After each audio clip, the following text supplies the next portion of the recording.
60,000+ అప్పుతో మనం ధనిక రాష్ట్రంగా ఉన్నటువంటి పరిస్థితి నుంచి అదే మేనేజ్మెంట్ మీరు కొత్త పొయ్యి, కొత్త రాష్ట్రము, కొత్త కార్ఖానా అన్నీ ఉన్నా అప్పటికే తెలంగాణ రాష్ట్రం అనేటువంటి ఒక హైదరాబాద్ కేంద్రంగా అందరు మీరు కూడా ఉద్యమం, మేము అందరం ఉద్యమానికి సంబంధించి తెలంగాణ రాష్ట్రం హైదరాబాద్తో కూడిన రాష్ట్రం తేవడానికి సంబంధించి తెచ్చుకున్న తర్వాత having own infrastructure, not like Andhra Amaravati లాగా మనం అన్ని రకాల ఇన్ఫ్రాస్ట్రక్చర్ తోటి మనం రాష్ట్రం ఏర్పాటు చేసుకున్నాం కదా అధ్యక్ష.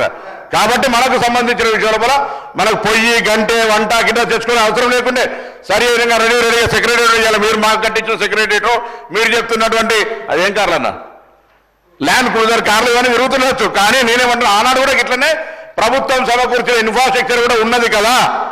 ఆ రోజు సమకూర్చిన ఇన్ఫ్రాస్ట్రక్చర్ తోటి మన రాష్ట్రానికి అనేక రకాలుగా తీసుకునే ప్రయత్నం చేయాలి. 10 ఏళ్ల రాష్ట్రంలో ఉన్నటువంటి పరిస్థితుల్ని ఆర్థిక మంత్రి గారు జవాబులు చెప్తారు. కానీ జరుగుతున్నటువంటి సంబంధించిన విషయం లోపల మనం ఎంతసేపు రిపోర్ట్స్ను లేకపోతే ఇతరత్ర కోటింగ్ చేసుకునే కంటే ప్రస్తుత వాస్తవ పరిస్థితులు ఒకసారి క్షేత్రస్థాయిలో తెలుసుకోవాలి. మనిషి సగటు రేటు నిన్ననే అరిగి చెప్తా ఉంటే 2,12,000 అప్పు జరిగామని.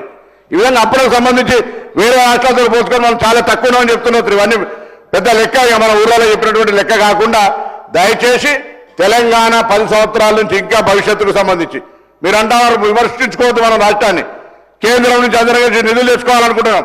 ఆ దిశలో మన కార్యక్రమం కొనసాగాలని గౌరవ మాజీ మంత్రి గారికి, యువ శాసనసభ్యుడికి నేను ఈ సందర్భంగా విజ్ఞప్తి చేస్తున్నాను.